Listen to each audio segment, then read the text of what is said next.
113 दांत से काटे जाने के निशान उसका शरीर पर हैं। तो ये सारे निशान और ये सारी हरकतें एक इंसान की नहीं, ये कोई गधा भी बता देगा।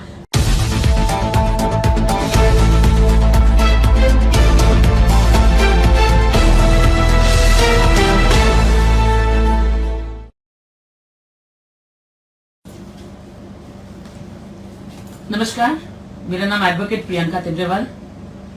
आज आप सबके सामने लाइव में आने का मुख्य कारण है कि जिस बर्बरता से यहाँ पर इस तरह की रेप की घटना को अंजाम दिया है और उसके बावजूद कुछ दिनों में हम देख रहे हैं कि जिस तरह से ये कार्रवाई चली और उसमें सरकार की भूमिका भी हमने देखी।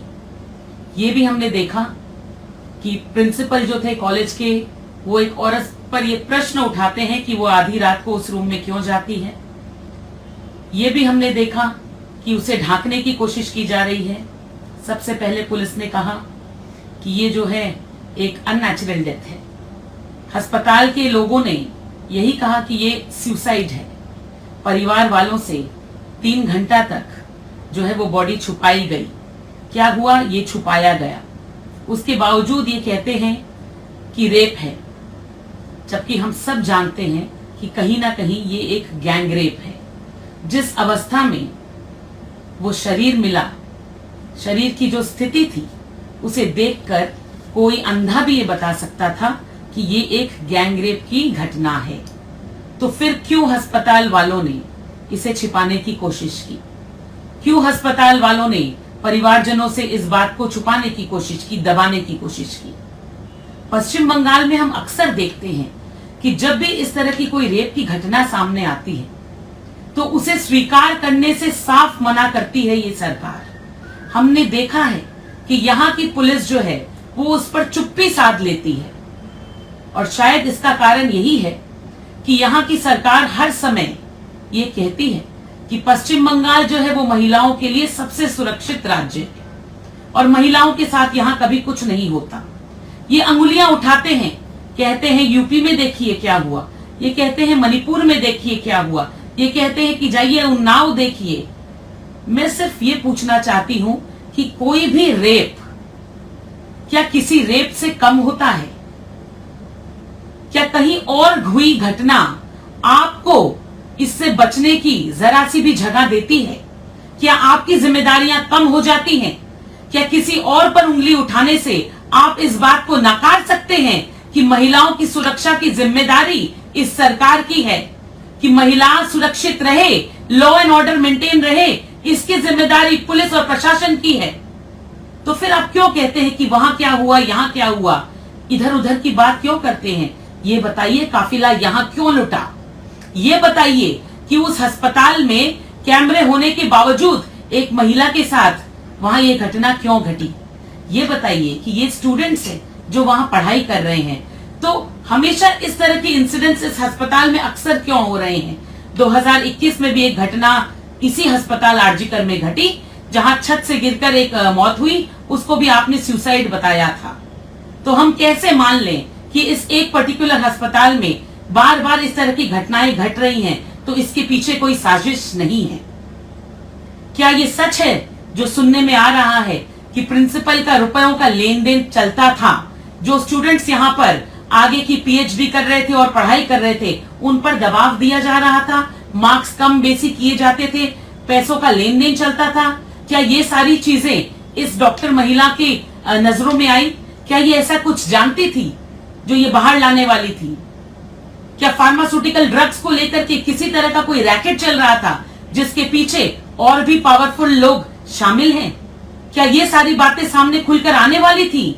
इसीलिए इस लड़की के साथ सिर्फ बलात्कार नहीं, इसको पनिशमेंट देने के लिए बलात्कार जो है वो मर्डर किया गया, और ये सिर्फ साधारण रेप नहीं बल्कि पनिशमेंट रेप था। जिस बर्बरता से ये कांड हुआ, चश्मे से उसकी आंखें फोड़ दी गईं, उसके मुंह की नाक की सारी हड्डियों को तोड़ दिया गया, उसका दीवार पर माथा पटका गया, उसके पैर जो है चीरते हुए 90 डिग्री के एंगल्स पर। तो इन सारी चीजों से आप साफ समझ सकते हैं कि ये काम किसी एक इंसान का नहीं हो सकता। 113 दांत से काटे जाने के निशान उसका शरीर पर हैं। तो ये सारे निशान और ये सारी हरकतें एक इंसान की नहीं, ये कोई गधा भी बता देगा। फिर क्यों पुलिस ने जांच के दौरान जब ये शरीर पाया गया तो इसके शरीर पर कपड़े नहीं थे? फिर क्यों पुलिस ने कहा अननेचुरल डेथ? क्यों पुलिस ने कहा सुसाइड?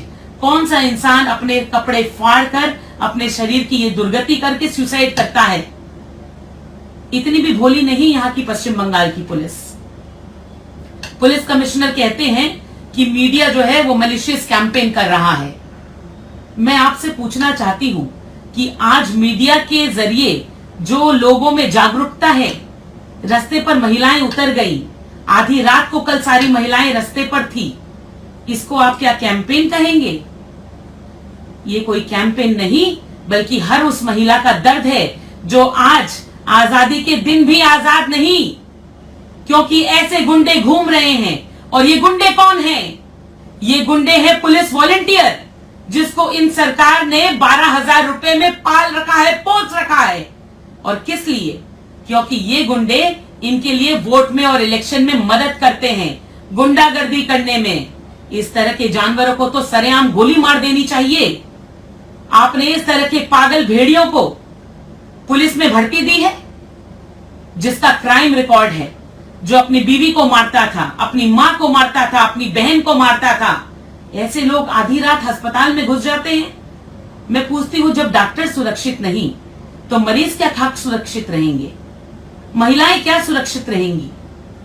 आज पूछिए कि इस इंसिडेंट्स के बाद क्या कोई अपनी बेटी को आधी रात को ड्यूटी करने के लिए किसी भी अस्पताल में भेज पाएगा? क्या उसका कलेजा कांपेगा नहीं जब तक वो बेटी घर वापस ना आ जाए? और महिला मुख्यमंत्री ये बड़े गर्व से कहते हैं कि सिर्फ पश्चिम बंगाल में महिला मुख्यमंत्री है पूरे देश में। मैं कहती हूं इससे उनकी जिम्मेदारी और बढ़ जाती है, क्योंकि हेल्थ डिपार्टमेंट, हेल्थ मिनिस्ट्री और पुलिस मिनिस्ट्री दोनों महिला मुख्यमंत्री के अंदर आता है। तो महिलाओं के लिए और जागरूकता होनी चाहिए। मगर आप कह देती हैं कि हमने परिवार से बात कर ली, हम कॉम्पनसेशन देने को तैयार हैं। मैं कहती हूं, आप क्या कॉम्पनसेशन दे पाइएगा उस माँ बाप को जिन्होंने अपने 30 साल की जवान लड़की को खोया है? आप क्या कॉम्पनसेशन दे पाइएगा उस माँ बाप को जिसने अपनी बच्ची को दिन रात अपना पेट काट काट कर पढ़ाया है, जो उन माँ बाप का गर्व थी, उनके बुढ़ापे की लाठी थी? आप क्या कॉम्पनसेशन दे पाइएगा? कॉम्पनसेशन की बात करके आप ऐसे ही मुजरिमों का साहस बढ़ाती हैं, जो ये सोचते हैं कि एक औरत की इज्जत की कीमत 25,000 रुपए है। क्योंकि आपने ही कहा था कि लड़की का बलात्कार हो तो 20,000, औरतों का बलात्कार हो तो 30,000, बूढ़ी महिला का बलात्कार हो तो 35,000। ये कीमत सेट करी है आपने। तो उनका साहस बुलंद करने वाला कोई और नहीं, आप है महिला मुख्यमंत्री। आज जितनी देश की महिलाएं हैं और पश्चिम बंगाल की सारी महिला आपसे ये प्रश्न करती है कि माइक पर बोलना बहुत आसान है। आपने कहा सीबीआई से मैं कहती हूं रविवार को लेकर के आइए, फांसी लगेगी। मैं आपसे कहती हूं सीबीआई जांच में अगर फिर ये आया कि इसमें आपके मंत्री शामिल थे, इसमें आपके टीएमसी के लोग शामिल थे, आपकी पार्टी से जुड़े हुए लीडर शामिल थे, कोई रैकेट चल रहा था, तो आपसे प्रश्न है, क्या आप अपनी कुर्सी खाली करेंगी? है ये साहस?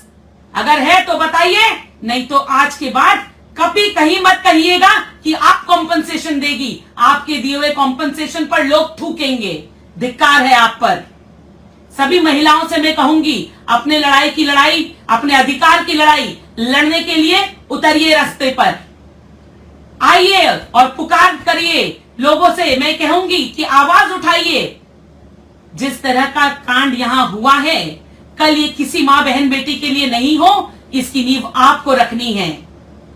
झुंझाड़ के रख दीजिए उन लोगों को जो ये सोचते हैं कि वो ऐसा करके निकल जाएंगे और कल कोई सवाल पूछने वाला नहीं रहेगा। मैं आपसे पूछती हूं और बताना भी चाहूंगी कि इससे पहले, आज से 8 साल पहले, जब एक बच्ची के साथ इस तरह की एक स्कूल में यह घटना हुई थी, तो उस स्कूल के अगेंस्ट में मैंने मामला किया था। उसके बाद पॉक्सो कानून में परिवर्तन आए। उस वक्त भी ये सरकार और इनके कुछ वकील उन दोषियों को, उन टीचर्स को बचाने में लगे थे, मगर 8 साल के मामले के बावजूद उनको मैंने आजीवन जेल करवाई है, लाइफ टाइम इम्प्रिजनमेंट। तब भी इन्होंने कहा था कि यह सजाई हुई घटना है, और आज भी ये ऐसा ही कहेंगे। तो अपनी लड़ाई, अपने हक की लड़ाई लड़ने के लिए खुद रस्तों पर उतरिए और आवाज उठाइए, चुप मत रहिए। ये आज किसी एक घर की बच्ची के साथ हुआ, कल अपने साथ भी हो सकता है, अपने आसपास भी हो सकता है। तो जागिए, please raise your voice for the justice.